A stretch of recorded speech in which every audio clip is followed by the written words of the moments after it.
TV. Thank you. See it happen. See it happen.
Fast power, fragile trust.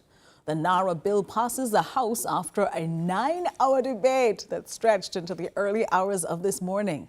But questions remain about oversight and executive power. Tonight, a government senator and a PNP representative face each other to make their cases. Then, a dramatic moment in Parliament. A member is removed after an incident involving the mace, the symbol of authority in the House. Also, a constitutional test. Damien Crawford takes the state to court over the right to education, while warning of a system under strain. And a public health alert. Metal fragments confirmed in packaged sugar, with a national recall now underway. I'm Jodie Ann Quarry, and this is Lead Story.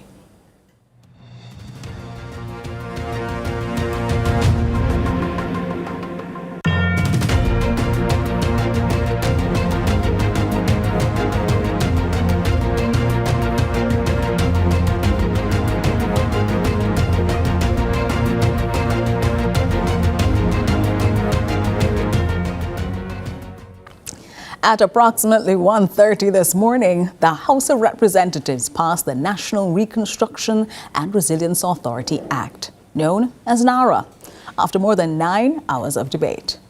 The vote was 31 in favour, 15 against, 16 members absent. The bill establishes a central coordinating body to drive Jamaica's recovery from Hurricane Melissa, which caused an estimated US $12.2 billion in damage, equivalent to approximately 56.7% of Jamaica's entire gross domestic product in 2024. The IMF, the Inter-American Development Bank, the World Bank, CAF, and the Caribbean Development Bank have assembled a coordinated financing package of up to US $6.7 billion over 3 years, the single largest development financing package ever assembled for Jamaica. That money requires an institutional framework to unlock it. NARA is that framework. But the debate that produced the bill was not clean. 20 amendments were made during the committee stage. More than 28 civil society groups had called for stronger accountability safeguards before the vote. The opposition argued that the bill concentrates too much authority in the executive, that the minister may direct the authority shall comply, and that the oversight body, Jamrock, was announced by the Prime Minister but never written into the legislation itself. This is, though, also a week in which we have Jamaicans watching accountability failures emerge at the University Hospital of the West Indies and the National Solid Waste Management Authority. Civil society has drawn a direct line between those two situations and the oversight gaps. They say that those gaps still remain in NARA. The bill now moves to the Senate. With us this evening is Senator Marlon Morgan, a member of the Jamaica Labour Party's Communications Task Force, and Dr. Alfred Dawes, representing the People's National Party and Member of Parliament for St. Catherine South East. Both join me now. Good evening and welcome to Lead Story. and good evening to all the listeners. Let me say good evening to your viewers and, of course, my colleague, Dr. Dawes. Gentlemen, thank you. Thank you so much for joining us on this. This has been a national conversation, Senator Morgan. We as a country have been having this NARA conversation when it was first announced by the Prime Minister, then laid in Parliament, now a relayed bill, and now the NARA bill has passed the House after more than 8 hours of debate and 20 amendments. Senator Morgan, in plain terms, what does the authority actually do that existing government agencies cannot? Well, you made the point just now, Jodianne, that this has been an engaging conversation, as it should be. Jamaica was hit by the ravages of a major adverse weather event, a Category 5 hurricane. And as such, Jamaica is now in the throes of not just relief and recovery, but importantly, reconstruction, which will create the platform for our resurgence. As the government would have conveyed in relation to murder reduction in the country, we had a point some 8 or so years ago when we noted that the capacity of law enforcement was of such that it would not have been able to arrest, no pun intended, the scourge of violence that we had in the country. And as such, you needed certain measures, which were largely the ZOSOs and, of course, the respective states of public emergency. Similarly, we are embarked at this time on the reconstruction of Jamaica to secure our resurgence. And we're saying, Jodianne, as a government, that the scale, scope, and sheer magnitude of this massive proposition and this massive undertaking before us cannot really be done in an expeditious and efficient way with the existing apparatus that we have, particularly having regard to the unwieldy bureaucracy that the government has to navigate, and of course, procurement-related challenges in addition to other dynamics that serve really as a constraint to expeditious, timely, and of course effective implementation of projects, which is why we have gone for a fit-for-purpose vehicle in the form of NARA in this case, not dissimilar to how other jurisdictions have approached their reconstruction following adverse events or disaster. And what we're saying in this case is that we have looked as a government at various experiences and models around the world, and we have come away with an executive authority in the case of in the form of NARA, which we believe is well placed to help us to unlock our implementation deficit as a country and get the 6.7 billion United States dollars, which is the envelope available to Jamaica, spent. That's important, that word unlocking, Senator Morgan, because that money, the international financing package, that US $6.7 billion from the IMF, the IDB, the World Bank, CAF, and the CDB requires the Caribbean Development Bank, lots of abbreviations there for persons watching, but $6.7 billion on the table. It requires an institutional framework to unlock it. NARA had parliamentarians in Parliament past their bedtime, past mine, into the wee hours of this morning. How does NARA satisfy that condition in a way to get that money to us that existing structures just don't? So NARA will facilitate the timely implementation and pursuit of projects. It will, of course, have the facilitation and input of the respective regulatory bodies. The bill describes them as public entities across Jamaica. So you can think of such authorities as the municipal corporations, NEPA, you name it, the National Solid Waste Management Authority, you name it. Now, these entities will be, by virtue of the powers vested to NARA, NARA will be able to give directives as to timely responses. So for example, instead of having an approval or a response sitting at a municipal corporation or some other public entity languishing indefinitely, as is oftentimes the case with respect to development and other forms of approvals, you have specified timelines and you have the respective powers situated in NARA in terms of the step-in order and, of course, the consultation of an expert to essentially assist the minister in making a determination. That discussion of the minister, though, and the assistance that the minister will need to receive is something I want to speak to you on, Dr. Alfred Dawes, because the opposition argued during the debate that the bill as drafted allows the minister, a titled minister, sometimes referred to as a prime minister, we've heard civil society say is an incongruence in that bill, give direction to the authority, and the authority shall comply. The opposition spokesman on agriculture called it executive control dressed as independent oversight. Is that a fair characterization of what the legislation actually says from the opposition's perspective? So I have no issue with none of the groups, whether the 28 civil society bodies, the opposition, nobody has an issue with having a national reconstruction body. We have seen where the efficiencies that such a body brings to reconstructive efforts, if done properly, leads to timely, a time return to life for persons affected. The issue that we have is that the government has gone around the world and has selected the worst possible iteration of a reconstructive body when it comes to oversight. They have concentrated power in the hands of a CEO that the cabinet, the prime minister essentially appoints, and that CEO appoints his own auditor, and the cabinet decides on the projects that are to be implemented and gives it to that CEO to implement. Now, there is no parallel to that at all in the world. That concentration of power into the hands of the CEO and the minister who directs him, it doesn't exist. The leader of government business, Floyd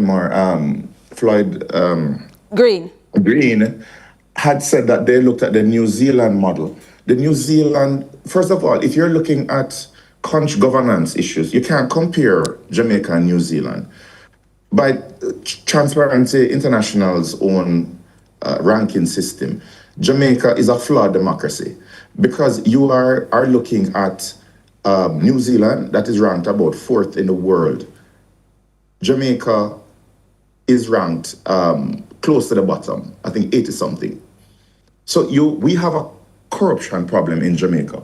And more in the middle, to be very fair, given Transparency International's latest ranking, more in around the middle of countries. But that distinction that you have made, that New Zealand is very much at the top and Jamaica is not next door to New Zealand. And their accountability and governance framework is way better than Jamaica. Plus, we are seeing everyday examples of poor governance in Jamaica. But Dr. Dawes, a US CEO who refuses to go to Parliament to face the music after presiding over $500 million worth of procurement documents missing.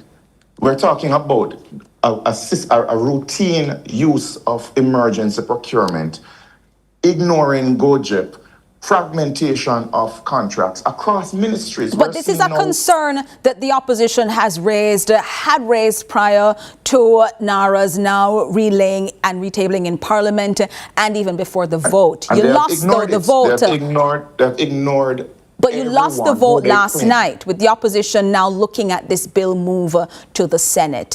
Is there anything that you believe, what's the strategy now for the Senate to see if some of these changes that you've identified can still be incorporated? If they have not changed it in the lower house, they're not going to change it in the Senate. The fact of the matter is that they have used their majority to steamroll all opposition, no matter how the private sector has expressed concerns, no matter how civil society and the opposition have expressed concerns. The government has used their majority. And the only two meaningful changes they have made is the timing of the financials. And this is after the fact. Well, let me pull in Senator Morgan here, because having now indicated that you don't think they might be open to it, Senator Marlon Morgan, now it goes to your house, the Senate, now the upper house of Parliament. In your chamber, what's the JLP's position on further amendments if they should be entertained at this time?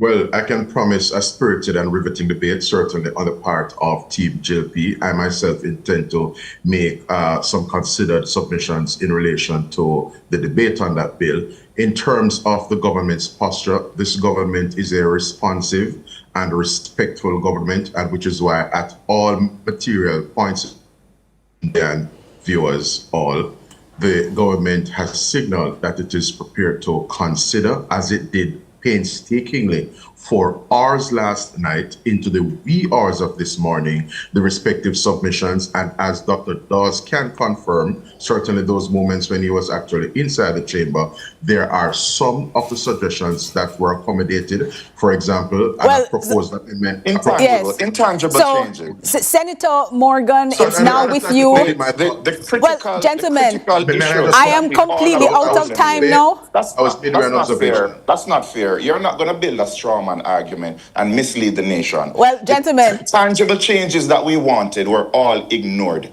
Right? All right, but gentlemen, hold on. Let's take a break inside Lead Story and come back to you to close off this conversation here on CVM Television.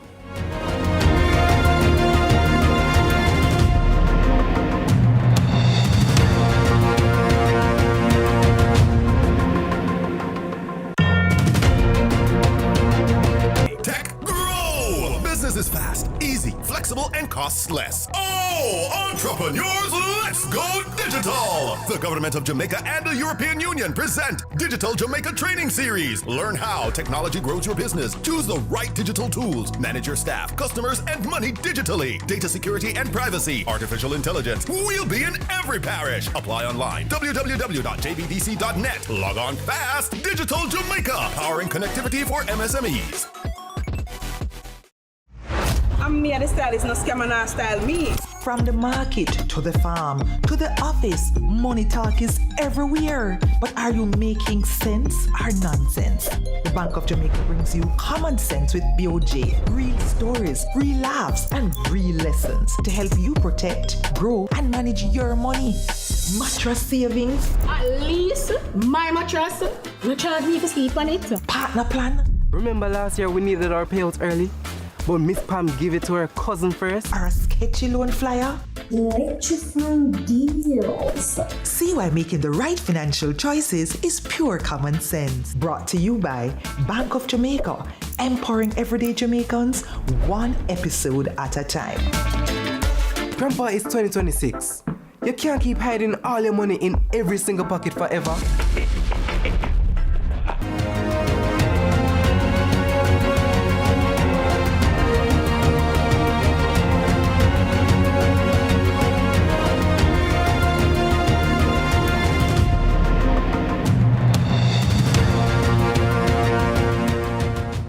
We just want to continue this discussion about the NARA bill that has passed the lower house and now moves to the Senate, and give final words to both of our guests, Senator Marlon Morgan and Dr. Alfred Dawes.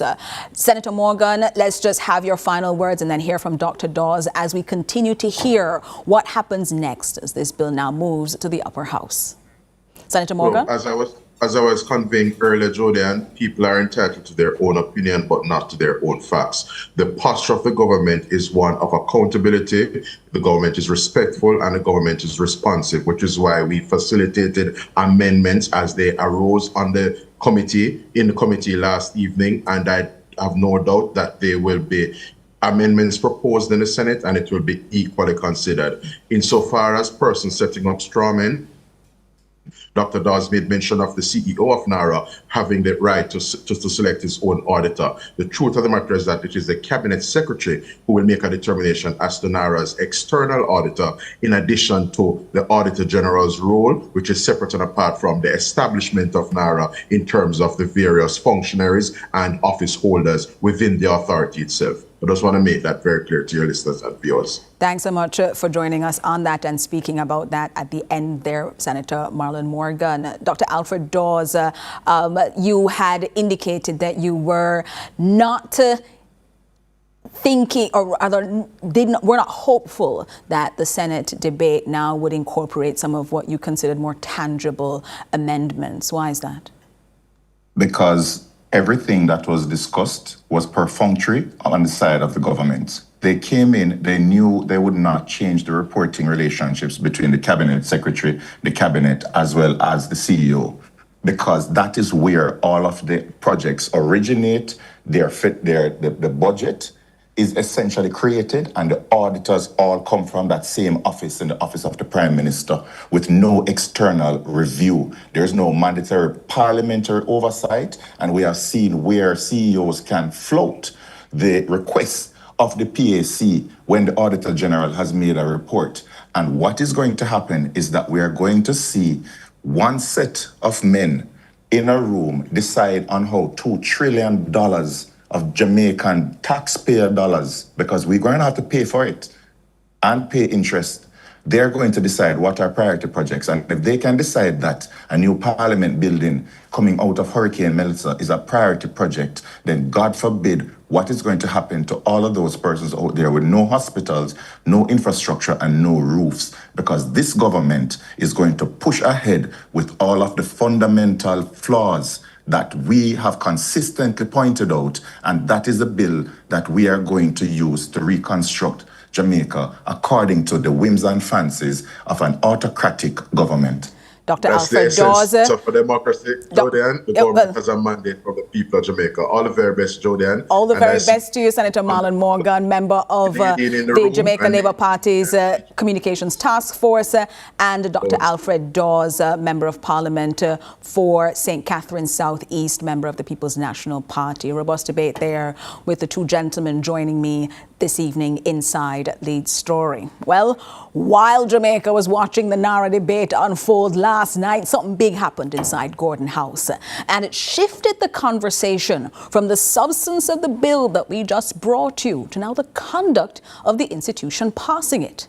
During the Committee of the Whole House, the procedural stage in which members sit as a committee to examine the bill, clause by clause, that's what you heard there, that sort of detailed running through. Opposition Member of Parliament for St. Andrews South Western, Dr. Angela Brown-Burke, was accused of lifting the parliamentary mace. Speaker of the House, Juliet Holness, immediately named her for disorderly conduct and ordered her removal by the Marshal. Dr. Brown-Burke initially refused to leave. Fellow PNP members reportedly stood and blocked her departure, and the House was suspended for 5 minutes before the proceedings resumed. Let's take a quick look at what took place last night. Marshal, please. Angela Brown-Burke, I name you. Outside.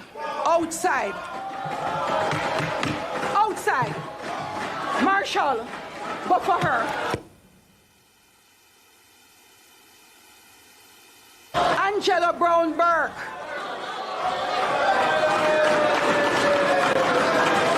Members, I name Angela Brown-Burke and ask that she be removed from the chamber. Those in favor? Those against, the ayes have it. Member outside.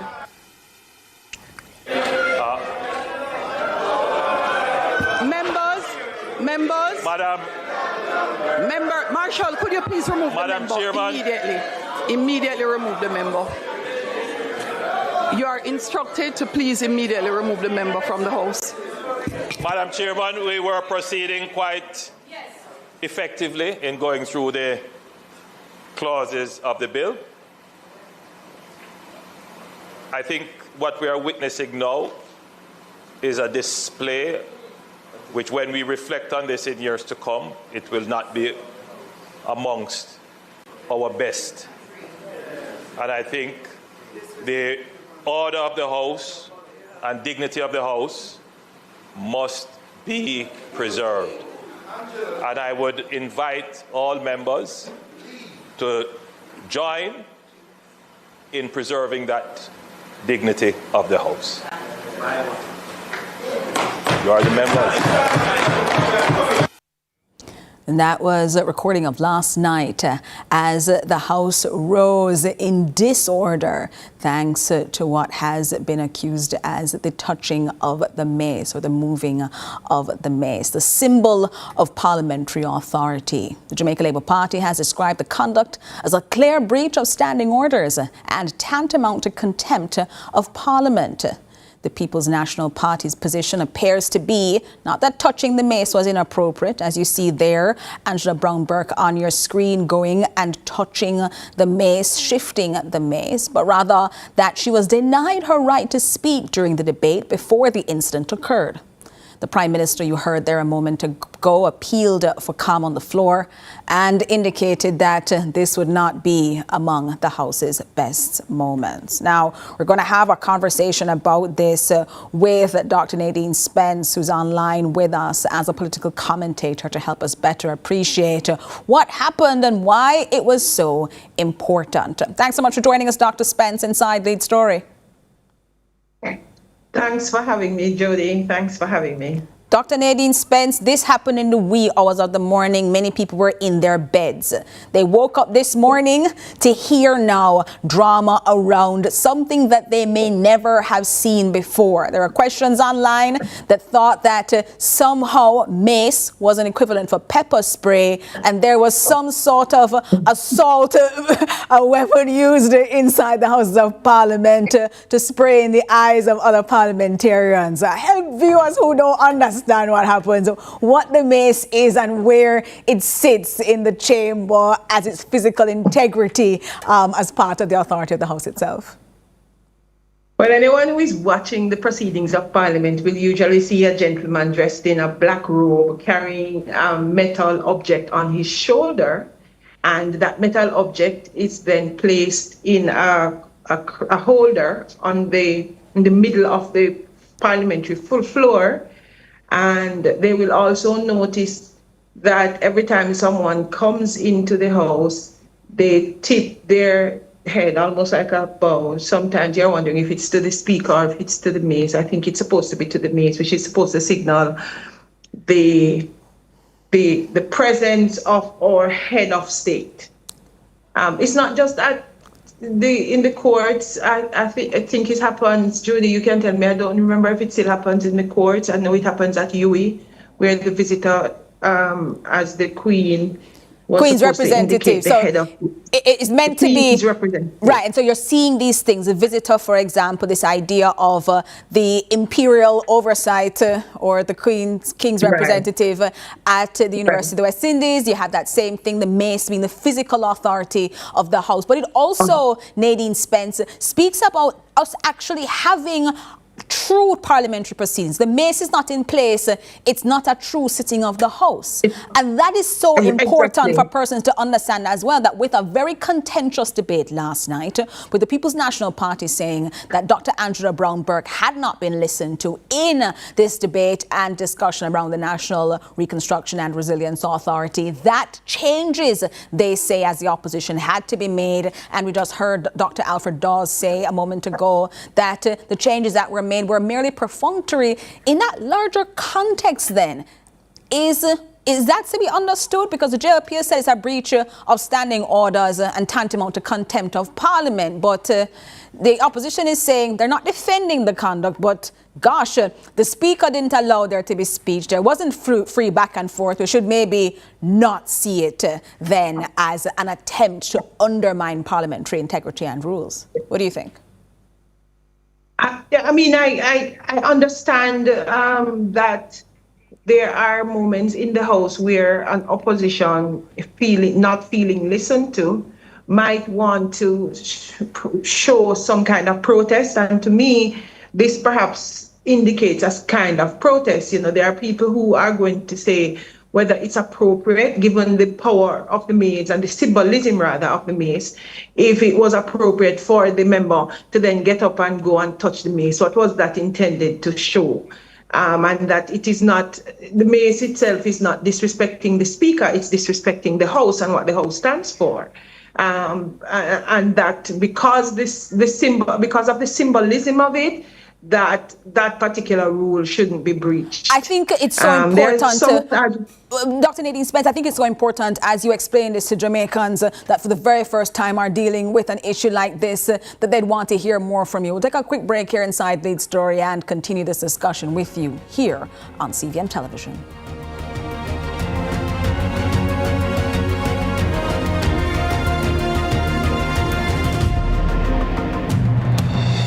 Delve deep into the issues. We'll take you beneath the surface. Greetings and salutations. My name is Orville Higgins, and it's another edition of Fan Central. Talking to the people at the heart of the top sporting stories. Hear from your favorite sportsmen and women and the administrators who work tirelessly to make it all happen. It's live sports talk. I've written an entire article. Yes. Looking at all the major issues every Tuesday at 9 p.m. It's Fan Central.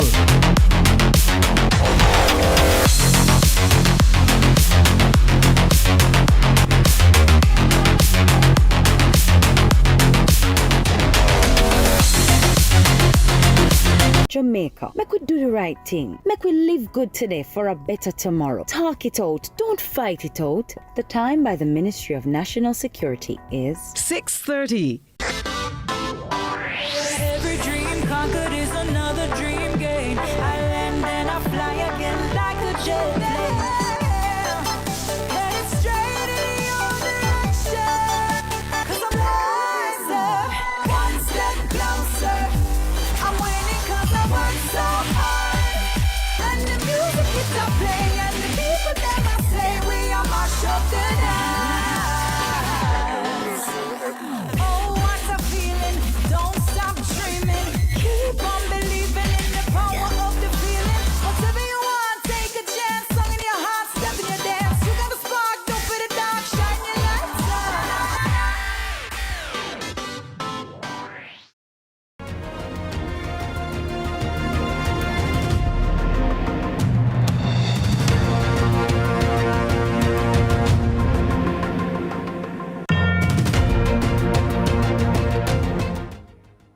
We're continuing our conversation about parliamentary conduct. This after we watched last night's sitting of the House of Representatives that went into this morning because the voting on the NARA bill took place around 1:30 a.m.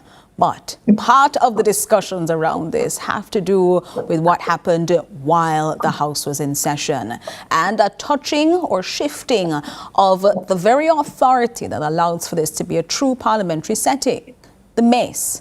With us, we continue to have political and social commentator Dr. Nadine Spence to talk to us about what this actually means for the parliamentary session. Dr. Spence, as Jamaicans watch this now and see how testy an issue this is not the first time, unfortunately, that this has happened in our House of Representatives. We've had it happen around 3 other times during the life of Jamaica's independence parliament. And all 3 times that I've been able to find have been involving the People's National Party. They have done and interfered with this symbol of authority in Parliament before. Why do you believe that this was again the case last night?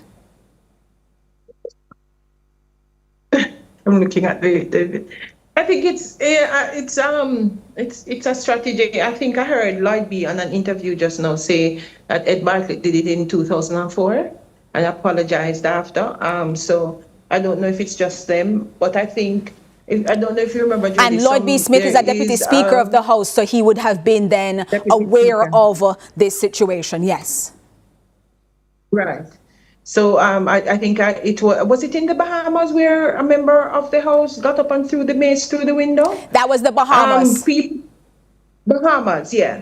There is this kind of recognition by parliamentarians that the mace has a certain kind of a certain kind of stature in the House, and because of it, in seeking to put forward a protest of any action of the sitting government, opposition members tend to one of the things they do, apart from behaving rowdy and making a lot of noise, sometimes, it's not very frequent, they tend to go for the mace because I think they very much would like the controversy to be perpetuated if they feel not listened to. So in a way, I think it is more and more becoming an option that members of the House who are operating in protest go towards as they choose as they seek, as I said, to lodge that protest. But as a result of that, the Speaker of the House is going to have to take some actions, because remember, the Speaker of the House is in essence the chairperson of the House, and is there to ensure that the standing order, the rules of the House are observed,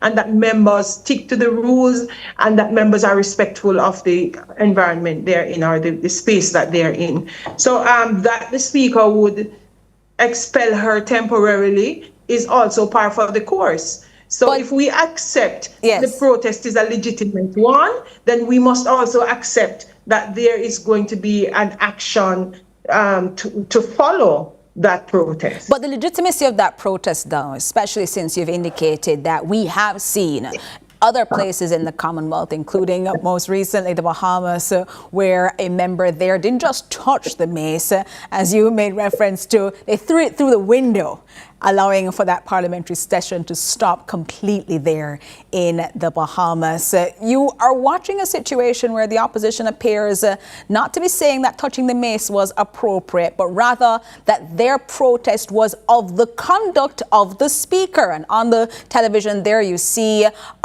a recording of the throwing of the mace in the Bahamas through the window, the detention of that parliamentarian, and now the suspension afterwards of that session in the Bahamas last year. Well, we're here now, and they're not saying touching the mace was appropriate, but they're saying that Dr. Brown-Burke was denied her right to speak during the debate before that incident occurred by the Speaker. If that's established, does that bear on the proportionality of the sanction, that the Speaker is holding you accountable for something that the opposition said the Speaker did in the first place? No, it isn't, because remember, the cut and thrust of Parliament is that the opposition or any other member might want to prolong a debate, they might want to make an argument, and it is the Speaker who is chairing the sitting who is going to say, okay, that is not appropriate at this time. No, we are not going to take any more of that particular comment. And so people are not necessarily going to like the Speaker's response, but that is the Speaker's role. And so you might feel as if, I'm being set upon by the Speaker, I wasn't treated fairly, but I think it's par for the course as well. That those who sit in Parliament very well know that the Speaker has the right to cut a parliamentarian short, to say we cannot accommodate that conversation at this time, given where we are in the debate or in this particular question time. So, Speaker, we are not going to allow that at the time. That is Speaker's role. And a Speaker's role, especially Dr. Spence, in a time where this is an extended early morning session of Parliament. You are now having exhausted members, compressed debate, high political stakes, and people were just tired. Is that also something to be considered as well, that perhaps the kind of conversation, the length and breadth of conversation that wanted to happen yesterday just might not have been well timed, given then that our parliamentarians had been in Parliament for so many hours, and we're now looking at 1 a.m. And as well, if the debate has already gone on the bill and we've moved past the debate and we're now at the point of the motion to pass a debate, then a debate would not be appropriate at that time. And so the Speaker would well be within her rights to say, this is not the time for the debate. We have already done that. So yes, I understand that tempers might have flared, that people might have felt frustrated or not listened to, but I don't know that that would have necessarily been the case. I think perhaps Mrs. Brown-Burke or Dr. Brown-Burke was very deliberate about this strategy she chose to mark her protest, because she very well knew what the conversation would be the day after. And is an experienced member of Parliament as well. So this is someone who, this is not her first time sitting as a member of Parliament. And she's quite a senior member of the People's National Party, well versed in parliamentary procedure. very well versed in parliamentary procedures. She lodged her protest. She knew what would come as a consequence of the lodging of that protest. And, here we are today. We are not necessarily talking about the passage of the bill, but we are talking about the process of that passage, whether or not people felt that the process was allowed for the kind of rigorous debate that one should expect prior to the passage of a bill. So I think she very well chose her strategy very carefully and executed it according to her plan. Quick question. I saw the... Yeah, go ahead. Quick question about the liability for the other members. Because the PMP members stood up and blocked Dr. Brownberg's departure from the chamber after she was named by the speaker and suspended. That means it's not just her now. This collective action was now demonstrated by the PMP last night. What does it mean in terms of parliamentary procedure for the additional liability of those members who got up on their feet and stood blocking her from coming out after the speaker named her? Again, one of the hallmark, I guess, of a parliamentary democracy is this idea of the free repartee, the protests that happen spontaneously, the people standing up because they're not in support of a particular motion, or people walking out because they are not going to be a part of a particular debate. All of those things are part of the cut and thrust of parliamentary engagement. I don't think we should always see it as the sky is falling. I think it's part of how parliamentarians behave, and I think our parliamentarians, for the most part, behave themselves. But and Dr. Spencer, if the offence against the mace is not against the speaker, but against the very parliament itself, a parliament that is looking at the National Reconstruction and Resilience Authority Act, it's looking at other pieces of legislation, it's hearing the business of the nation, then those persons standing up are in support of that disruption, but also that it appears that maybe in support of what might be contemptuous behavior with regard to the very pinning of their authority in Parliament. I know that you said that this is something in the cut and thrust, but should we not see it as something more important?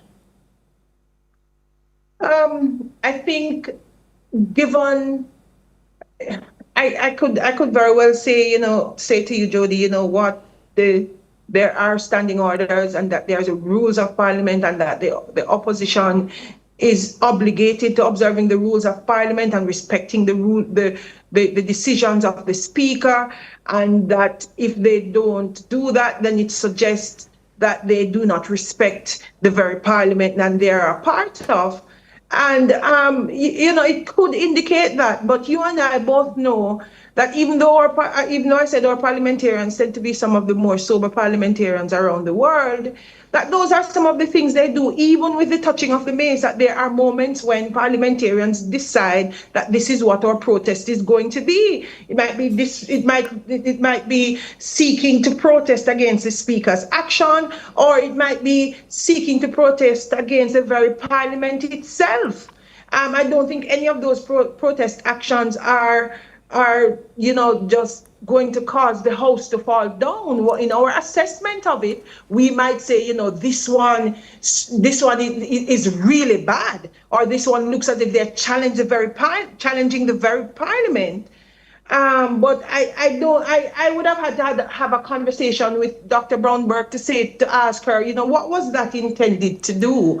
Was this planned before? For me to have a better understanding of what the intention was. All right. I just think they got ahead of themselves there a little bit, and perhaps didn't understand that while people were talking about the Naira bill, people would also be talking about the symbolism of seeking to dislodge the maze or touch it or whatever it is. I don't know.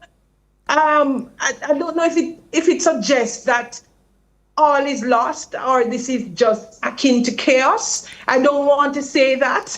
I want to say that our democracy is alive and well.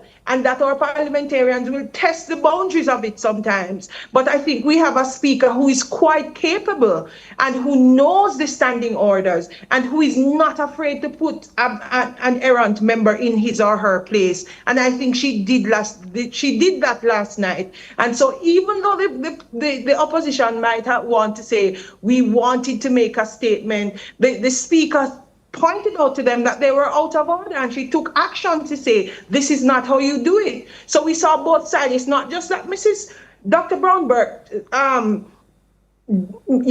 touched the mace and this was inappropriate and that shouldn't be done, is that the speaker sitting in her chair also said, you are going to leave the parliament because this is not what is expected. And even though the opposition members stood up in protest, they still had to sit down and observe the rules of the parliament. And that's part of what our rules allow us to do, where they are observed in the breach. That is, you can have these breaches, but taking us back now to what happens after, and an acceptance after a few minutes by those opposition parliamentarians of the ruling of the speaker, allowing for Dr. Angela Brown-Burke to leave the chamber. This is a conversation that is within the scope of the NARA discussion, but also separate about parliamentary conduct as well. And Dr. Nadine Spence, you certainly helped so many Jamaicans at home better appreciate not only the robust parliament that we have, but the importance of the mace and the importance of now how our parliamentarians are able to conduct themselves while working for Jamaica. Thanks so much for joining us inside Lead Story this evening. Thanks for having me. I've watched in Japan where parliamentarians jump across the seat and try to fight each other. I say, or parliamentarians. I've watched fist fights in parliaments. I have watched people rip parliamentary documents. I have watched things that we would never see in Jamaican parliament, but I don't watch their parliament as much as I watch ours, and I'm not interested in their parliament as much as I am with ours. Thanks so much for joining us inside Lead Story. We'll take a break and come back to you because there have been metal fragments found in sugar. What does that mean for you, and could it happen again? Stay with us as we discuss.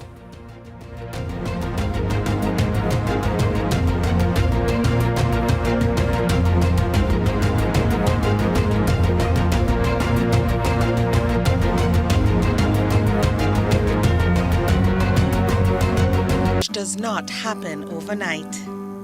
It takes vision, commitment, and courage to reform. So we created a number of executive agencies, which I believe, and I can say, having left this thing, was one of the most successful initiatives undertaken in the reform process. But transformation isn't easy. We found in several ministries, agencies, and departments, you had square pegs in round holes. You could almost say that public sector transformation is not a JLP policy. It's not a PNP policy. It is national policy. There was political willingness, there was bipartisan support for going through with the reforms, there was societal support, a lot of societal sacrifices. People of Jamaica made a lot of sacrifices. And businesses, the private sector, everybody was engaged in this journey. We want to continue to reform the public sector, to allow the public sector to provide its services to the Jamaican people, provide services to the private sector. And the idea is that those services must be more accessible. Those services must be more affordable. Those services must be faster. They must be more personable and comfortable for the citizen. Watch Building a Better Public Sector, a 4-part docuseries right here on CVM, commencing April 5 and aired every Sunday in April at 3 p.m. Brought to you by the Transformation Implementation.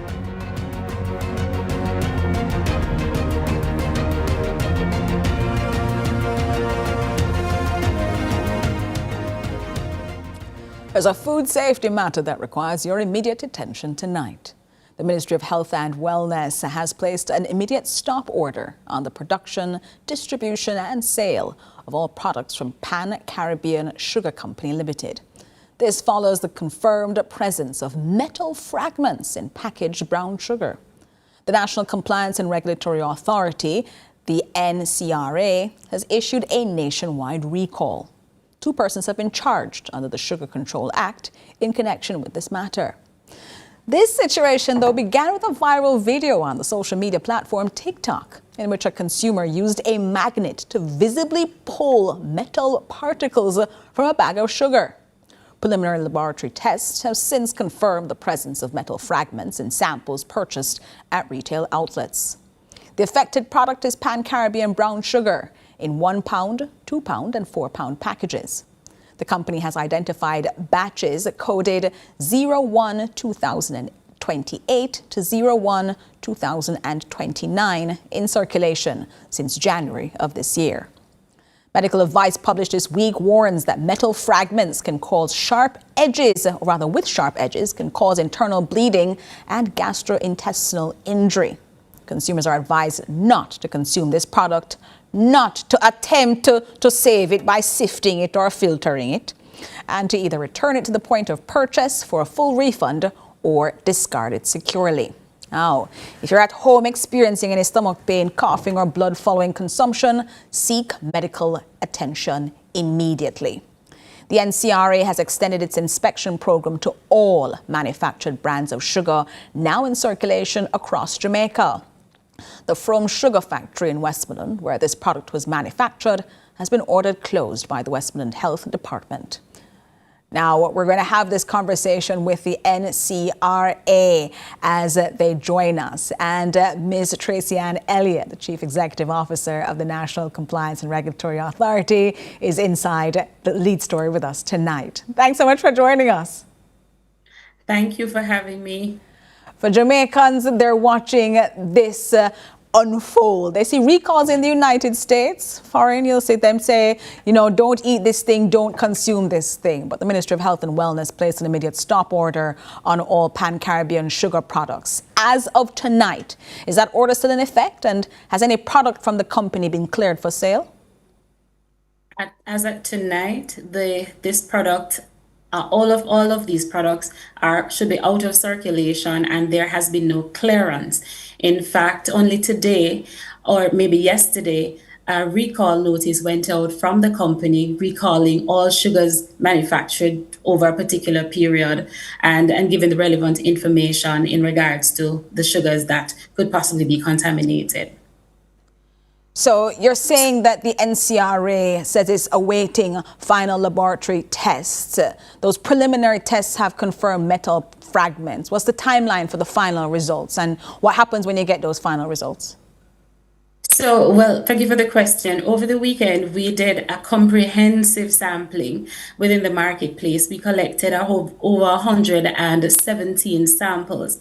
These samples are being tested in the laboratory. We hope that by the end of this week, we will have sufficient data in order to make a determination as to the extent of the contamination in the sugar that is on the marketplace. The sugar that's on the marketplace, though, has come to the public's attention under one name, Pan-Caribbean. Have they responded to the concerns that have been raised by the Ministry of Health and Wellness and by the National Compliance and Regulatory Authority?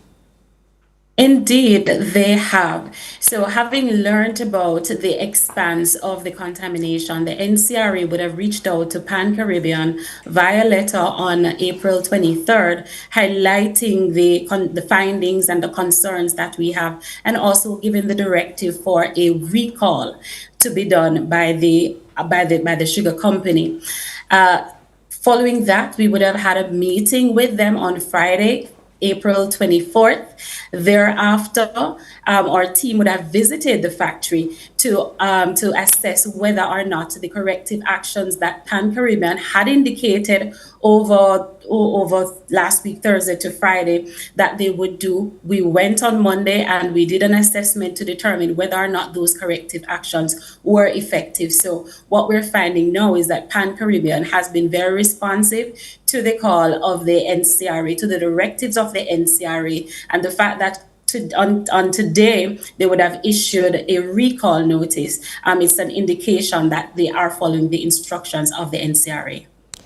The NCRA, though, has said not only is this one sugar in our sights, you're looking now, extending your inspection program to all manufactured brands of sugar in Jamaica. Should consumers be concerned about any other brands at the time, in this time? At this time, consumers have no need to be concerned. We wanted to do all our due diligence. We wanted to ensure that all the products of sugars that's on the market, that they are safe for consumers to purchase and to consume. And so for that reason, out of an abundance of caution, we extended the surveillance right across the length and breadth of Jamaica. Yeah, extend that surveillance, but for Jamaicans who bought this sugar, bought other sugars, have been using them for weeks, and especially the Pan-Caribbean sugar, without knowing, what symptoms are you looking out for that should prompt them to seek medical attention right now, or to let them know that they might have in fact received a contaminated bag of sugar? Well, at this time, we would recommend that if persons are feeling unwell, just reach out to your healthcare provider or reach out to the Ministry of Health, and they will be able to provide adequate information to guide you as to what are some of the steps that needs to be taken. The NCRA is responsible for doing monitoring within the domestic market. We do inspection of food processing establishment. We conduct inspection. We do sampling of the products, and we monitor for compliance of the regulations, and we carry out enforcement actions as required. But as it relates to the healthcare, that would fall within the remit of healthcare practitioners. All right, and that's the Ministry of Health and Wellness then, and your doctor giving you instructions on that. If you feel off, go to the doctor. But you did say to us a moment ago that you are involved in the business of keeping us safe and checking the products. This, though, came to public attention because of a viral social media video that preceded the official regulatory response. Did the system respond appropriately to early warning signals, or did this reveal any gaps in Jamaica's food safety surveillance architecture? Well, the information would have come to the authority on the 9th by way of the social media video. We dispatched our inspection team on the 10th. So we pretty much started canvassing the marketplace on the 10th of April. We collected samples all through that period up until yesterday. But should you have known before the 9th? Should you have known before that? Should there have been checks in place before a social media video was the one then that indicated this? So the National Compliance and Regulatory Authority, we do registration of food processing facilities, and then we do compliance monitoring throughout on a periodic basis. In fact, it was in January that we had conducted an inspection and we issued registration, and so there would be periodic monitoring. During our last monitoring session, we did not identify any non-compliances